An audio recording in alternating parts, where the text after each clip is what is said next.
El yate de la millonaria Isabela de la Vega, valorado en $100 millones, era un infierno flotante en medio de la opulenta costa de Marbella. Las llamas devoraban la cubierta donde, minutos antes, la élite social brindaba con champán. Mientras los invitados de lujo saltaban por la borda presas del pánico, una figura permanecía atrapada e inconsciente, la propia Isabela. Pero en medio del caos, un hombre emergió de la oscuridad en una pequeña barca de trabajo. No era un invitado. Era Mateo Soler, un simple mecánico naval con las manos cubiertas de grasa y una mirada que ardía con una furia antigua. Sin dudarlo, se lanzó a las aguas turbulentas, no por heroísmo, sino por un plan. Él sabía que el incendio no fue un accidente. Y al sacar a la heredera del fuego, sus mundos, separados por un abismo de dinero y mentiras, colisionaron violentamente. Pero ¿qué harías si descubrieras que el héroe que te salvó la vida es también la persona que tiene el poder de destruir todo tu mundo? Antes de que te revelemos, como un viejo secreto de familia, sellado con traición y fuego, está a punto de salir a la luz, detente un momento. Si crees que el destino puede reescribir la historia más injusta y que el amor verdadero puede nacer de las cenizas de una mentira, toca el botón de me gusta para encender la llama de la justicia y suscríbete ahora mismo. La razón es simple. Lo que Mateo está a punto de descubrir en los restos del yate no solo cambiará la vida de Isabela para siempre, sino que probará que el pasado nunca, jamás, se queda enterrado. Esta es una de esas historias que te harán cuestionar todo lo que crees saber sobre la lealtad y la venganza. Y no querrás perderte ni un solo segundo de esta increíble revancha del destino. Isabela despertó en la suite más lujosa del hospital de Marbella, rodeada de sábanas de seda y el zumbido de monitores caros. Pero en su interior solo sentía el frío de su jaula de oro. La explosión no solo había destrozado su yate, sino que también había reabierto la herida de la muerte de su padre, don Alejandro, ocurrida en un accidente marítimo muy similar años atrás. La desconfianza era su única compañera. Mientras tanto, Mateo Soler no sentía el orgullo de un héroe, sino el peso de una venganza que había consumido su vida. Salvarla no fue un acto de amor, sino un movimiento estratégico. Necesitaba a Isabela viva para exponer al verdadero culpable. El verdadero objetivo de Mateo era el hombre que sonreía falsamente en las noticias, Ricardo Montenegro, el tío de confianza de Isabela, el monstruo que les había robado todo a ambas familias. Isabela, desde su suite de hospital, tomó una decisión que desafiaba toda lógica. Convocó a Mateo, ofreciéndole una suma astronómica para que liderara la investigación de los restos de la Alejandra. No era un acto de gratitud, sino una estrategia calculada para mantener cerca al hombre que la había salvado. Un hombre cuyos ojos ardían con una intensidad que la inquietaba y la atraía a partes iguales. Quería descifrar el enigma que él representaba. Mateo, por su parte, sintió un escalofrío al recibir la oferta. Era la trampa y la oportunidad que había esperado toda su vida. Aceptar significaba caminar directamente hacia la guarida del lobo, pero rechazarlo era abandonar la única posibilidad de justicia. Con una voz firme que ocultaba el torbellino en su interior, aceptó el trabajo, sellando un pacto peligroso con la mujer a la que debía proteger y de la que debía ocultar su verdadera identidad. El muelle donde reposaban los restos carbonizados del yate se convirtió en su santuario y su campo de batalla. El olor a metal quemado y sal marina lo impregnaba todo. Durante días trabajaron en un silencio tenso, roto solo por el sonido de las herramientas. Isabela observaba cada uno de sus movimientos, fascinada por la seguridad con la que sus manos, manchadas de grasa, diagnosticaban la destrucción. Mateo, sintiendo su mirada clavada en su espalda, se concentró en el corazón de la máquina y entonces lo encontró. Una sección de la línea de combustible que no había explotado por la presión, sino que había sido cortada con precisión quirúrgica y luego quemada para disimular el sabotaje. Se giró y se la mostró sin decir una palabra. En ese instante, el abismo entre ellos desapareció, reemplazado por una verdad aterradora que los unía. Alguien había intentado matarla. Mientras tanto, en su ático con vistas al Mediterráneo, Ricardo Montenegro sonreía con veneno al ver las noticias que aclamaban al héroe del puerto. Su falsa preocupación por Isabela se desvanecía en privado, revelando al depredador que era. Una llamada de su informante en el puerto borró su sonrisa. Ella lo ha contratado. Están revisando los restos juntos. La rabia helada inundó sus venas. No podía permitir que ese mecánico insignificante desenterrara sus secretos. Inmediatamente activó su red de influencias. Con una sola llamada a un periodista corrupto, plantó una historia devastadora, la de un exconvicto llamado Mateo Soler, un estafador que se aprovechaba de mujeres ricas y vulnerables. Su plan era simple pero letal: destruir la reputación de Mateo y sembrar la duda en el corazón de Isabela antes de que la confianza entre ellos pudiera florecer. La revelación del sabotaje transformó la dinámica entre ellos. Ya no eran la heredera y el obrero, eran aliados en una guerra silenciosa. Una tarde, mientras el sol se ponía tiñendo de naranja los restos del yate, Isabela se atrevió a preguntar sobre su pasado.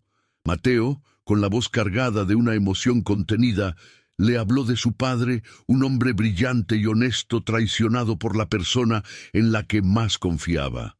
No dio nombres, pero el dolor en su relato era tan puro que Isabela sintió cómo se reflejaba en su propia alma herida. Por primera vez no vio a un extraño, sino a un igual, a alguien que entendía la soledad que la ahogaba. Una conexión invisible pero poderosa vibró en el aire, una atracción peligrosa que ambos sintieron con la fuerza de una marea imparable, prometiendo tanto salvación como destrucción. La mañana siguiente, el veneno de Ricardo Montenegro se filtró en el paraíso de Isabela a través de la pantalla brillante de una tableta. El titular del periódico digital más sensacionalista de la costa gritaba: «El héroe del puerto, salvador o estafador con antecedentes penales». La noticia detallaba con cruel precisión un error juvenil de Mateo, un altercado que lo llevó a pasar una noche en la cárcel hacía más de una década, magnificándolo hasta convertirlo en la historia de un criminal oportunista. En ese preciso instante, su teléfono sonó. Era Ricardo, su voz una máscara de falsa preocupación. «Mi niña, lo acabo de ver. Te advertí que tuvieras cuidado. Esta gente de clase baja solo busca una oportunidad para aprovecharse de personas como nosotros». Cada palabra era una gota de ácido diseñada para disolver la frágil confianza que ella había depositado en Mateo, para aislarla de nuevo en su torre de marfil. Pero la Isabela que había sobrevivido al fuego ya no era la misma. El miedo y la duda lucharon en su interior, pero una nueva fuerza, nacida de la conexión que sentía con Mateo, se impuso. Condujo hasta el muelle, con la tableta en el asiento del copiloto como una bomba a punto de estallar. Se lo mostró sin decir una palabra, observando cómo el rostro de Mateo se transformaba. No vio ira, sino una profunda y antigua herida. Él no se defendió con excusas, simplemente le contó la verdad, con la voz quebrada por la humillación de ver su pasado manipulado. Isabela lo escuchó en silencio, y cuando terminó, apagó la pantalla con un gesto decidido. «No me importa lo que digan los periódicos, Mateo, me importa lo que veo en tus ojos, y yo te creo a ti». En ese momento, su alianza dejó de ser un contrato para convertirse en un pacto de lealtad inquebrantable contra el mundo. Ricardo, furioso por el fracaso de su plan mediático, decidió que las palabras ya no eran suficientes. Esa misma noche, mientras Mateo trabajaba hasta tarde en su pequeño taller, dos sombras se materializaron en la penumbra. No eran ladrones comunes, se movían con la eficiencia brutal de matones a sueldo. Uno de ellos lo sujetó mientras el otro le susurraba una amenaza helada al oído. «El señor Montenegro te manda un saludo. Dice que dejes de jugar al detective y te alejes de la señorita de la Vega. Este es el primer y último aviso». Un puñetazo seco en el estómago lo dejó sin aire, y un corte en la ceja fue el sello de la advertencia. Cuando Isabela llegó poco después, preocupada por su tardanza, lo encontró limpiándose la sangre. Él intentó restarle importancia, pero ella vio el dolor y la furia en sus ojos, y por primera vez sintió un miedo aterrador, no por ella, sino por la vida del hombre que se había convertido en su única esperanza. La agresión, lejos de separarlos, encendió en ellos una determinación feroz. Fue esa misma noche cuando ocurrió el milagro. Una llamada de un número desconocido interrumpió la tensión. Una voz anciana y temblorosa preguntó por la hija de don Alejandro. Era Lorenzo, el antiguo jardinero de la mansión de la Vega, despedido por Ricardo sin motivo aparente tras la muerte de su padre. Llevaba años viviendo con miedo, pero la noticia del héroe del puerto le había dado el coraje para hablar. Se reunieron en secreto en una pequeña capilla junto al mar. Lorenzo, con manos temblorosas, le entregó a Isabela una vieja caja de puros. Dentro, envuelta en un pañuelo de seda, había una fotografía. En ella aparecía Ricardo Montenegro, sonriente, estrechando la mano de un hombre de rostro sombrío, un conocido saboteador de barcos. En el reverso, una fecha escrita a mano, 2 días antes del accidente fatal de su padre. Ya no era una sospecha, era una prueba. La fotografía se sentía como un trozo de hielo en las manos de Isabela, congelando cada gramo de esperanza que le quedaba sobre la inocencia de Ricardo. La imagen era una sentencia de muerte a su pasado. Mateo, a su lado, no sentía triunfo, sino el peso sombrío de una verdad que había tardado demasiado en llegar. Sabía que esa foto, aunque devastadora, no sería suficiente para derribar a un hombre tan poderoso y bien conectado como Montenegro. Necesitaban algo irrefutable, un arma que no dejara lugar a dudas. Fue Isabela quien, con la mirada perdida en el rostro sonriente del traidor en la foto, recordó un detalle olvidado. Su padre, en las semanas previas a su muerte, se había vuelto paranoico, hablando de una póliza de seguro que guardaba en un lugar donde los lobos no pudieran llegar. La búsqueda de esa póliza se convirtió en su única obsesión.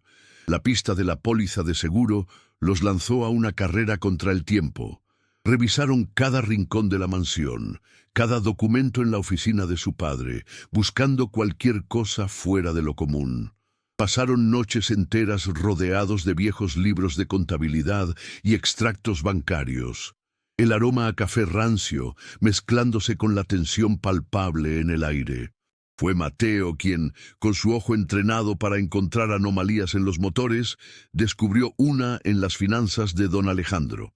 Un pago anual recurrente a una discreta compañía de cajas de seguridad en el centro de la ciudad. Un servicio del que Isabela nunca había tenido conocimiento.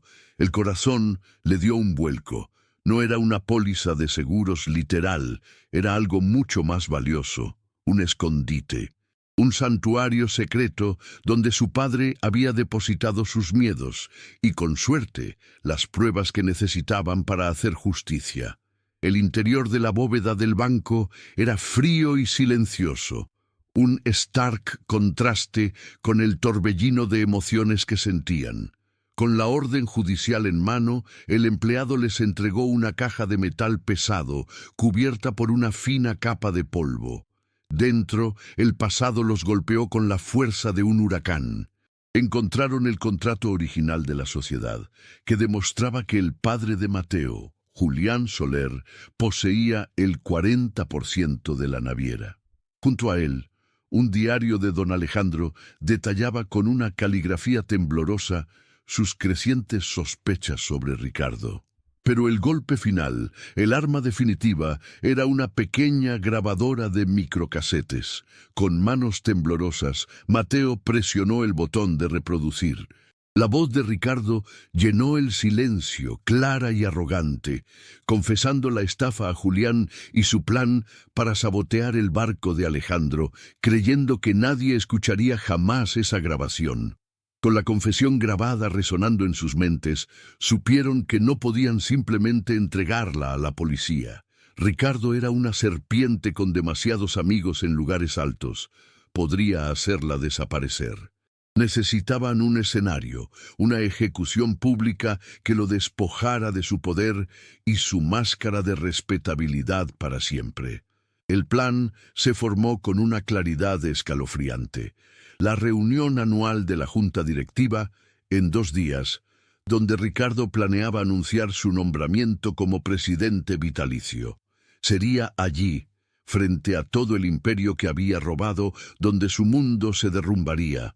Pero Ricardo no era un hombre que esperara su destino pasivamente. Un contacto en el banco le informó de la visita de Isabela a la bóveda olvidada.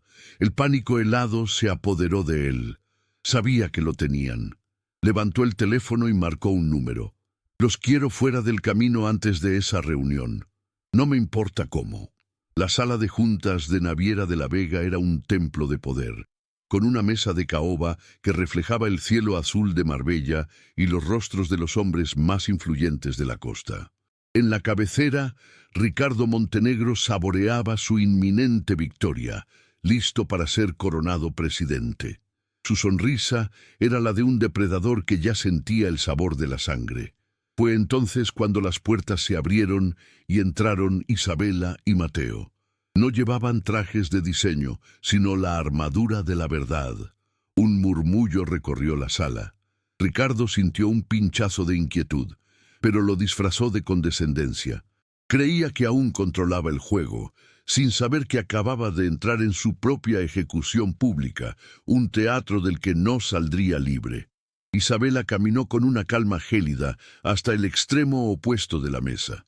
Todos esperaban un discurso de rendición, una formalidad antes de ceder el poder. En cambio, su voz cortó el aire. Antes de proceder, me gustaría compartir con ustedes una historia sobre lealtad, traición y un secreto enterrado en el fondo del mar. Ricardo se levantó de un salto, con el rostro enrojecido.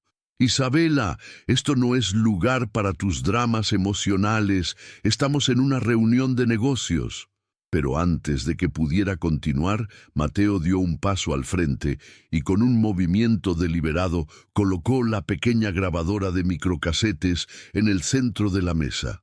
El diminuto objeto de plástico resonó como un disparo en el silencio, y el miedo, puro y helado, finalmente se apoderó del rostro de Ricardo. Mateo presionó el botón de reproducir. La voz arrogante de Ricardo llenó el silencio sepulcral, una grabación fantasmal de su propia condena. Los miembros de la Junta escucharon, petrificados, cómo confesaba haber estafado a Julián Soler, cómo se jactaba de haber manipulado a Alejandro, y finalmente la frase que selló su destino: el barco de Alejandro se hundirá como una piedra, nadie sospechará jamás. Los rostros de los directivos pasaron del escepticismo al horror absoluto. El hombre que habían admirado y temido era un ladrón y un asesino. Ricardo, con el rostro descompuesto, balbuceaba negaciones incoherentes, pero su propia voz, grabada años atrás, era un testigo implacable que lo sentenciaba frente a todo su mundo. «Es una mentira, una trampa», gritó Ricardo golpeando la mesa con los puños, completamente fuera de sí. Su máscara de respetabilidad se había hecho añicos, revelando al monstruo que había debajo. Ese imperio debería haber sido mío desde el principio. Alejandro era un débil y Soler un soñador. En el clímax de su confesión furiosa, las puertas de la sala de juntas se abrieron de par en par. 2 agentes de policía entraron con paso firme y decidido. El frío chasquido de las esposas al cerrarse en las muñecas de Ricardo fue el sonido final de su tiranía.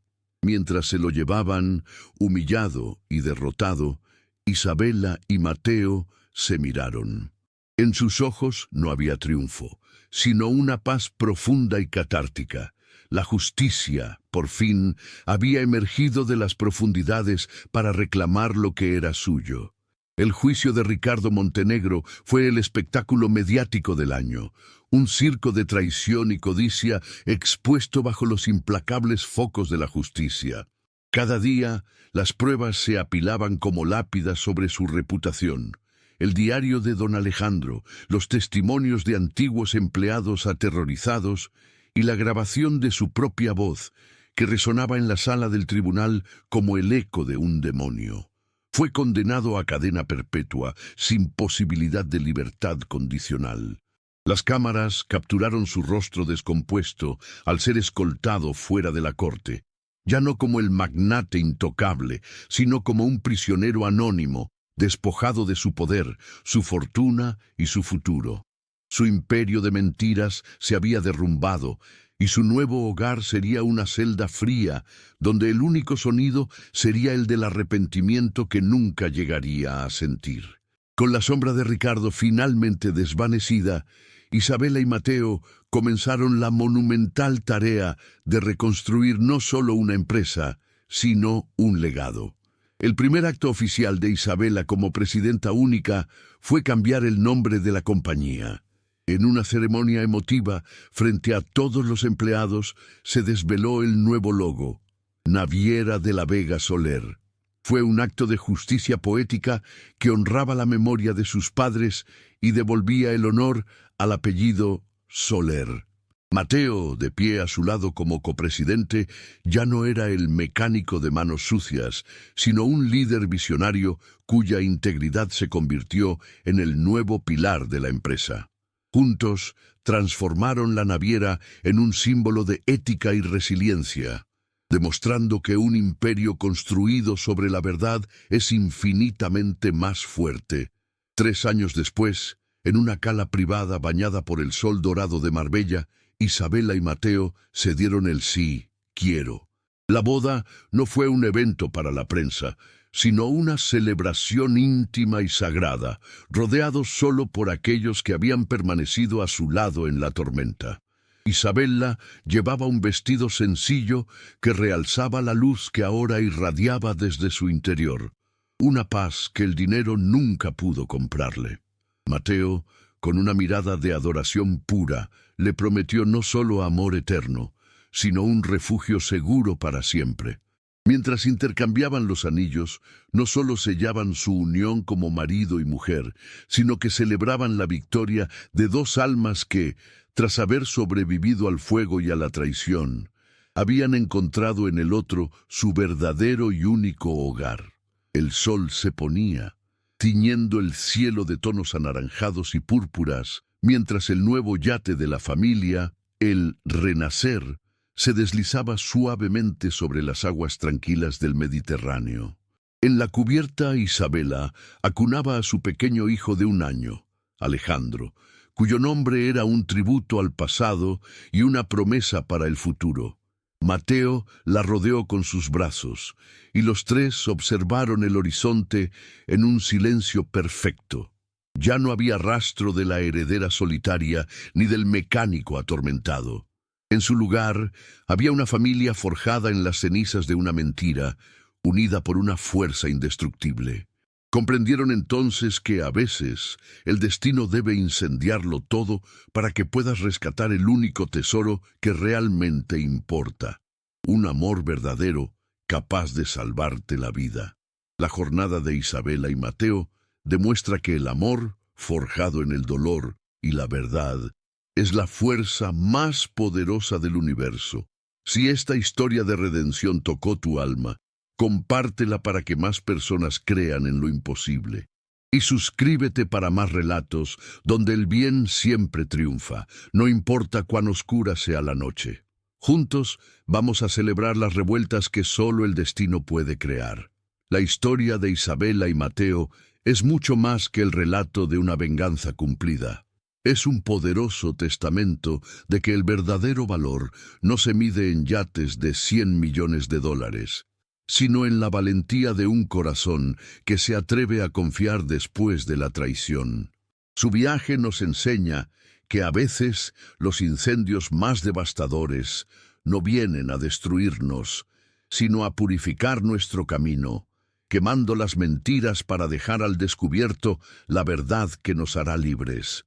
Ellos no solo reconstruyeron un imperio naviero, reconstruyeron sus almas, demostrando que el amor más fuerte no es el que nace en la calma, sino el que se forja en medio de la tormenta, uniendo dos mundos opuestos en un destino inseparable y más sólido que el acero. Su increíble revuelta del destino nos deja una pregunta resonando en el alma. ¿Cuántas veces hemos creído que nuestro pasado define nuestro futuro? Isabela y Mateo son la prueba viviente de que el amor verdadero tiene el poder de reescribir la historia más injusta, de convertir las cenizas del dolor en los cimientos de una felicidad inquebrantable. Su legado no está en los libros de contabilidad de su empresa, sino en la esperanza que inspiran. Nos recuerdan que, sin importar cuán profundo sea el abismo que nos separa de nuestros sueños, la justicia y la lealtad siempre encuentran la manera de construir un puente, demostrando que las segundas oportunidades no son un milagro, sino una recompensa para aquellos que nunca dejan de luchar por la verdad. La jornada de ellos prueba que el amor, forjado en el dolor y la verdad, es la fuerza más poderosa del universo. Si esta historia de redención tocó tu alma, compártela para que más personas crean en lo imposible. Y suscríbete para más relatos donde el bien siempre triunfa. No importa cuán sombría sea la noche, juntos vamos a celebrar las revueltas que solo el destino puede crear.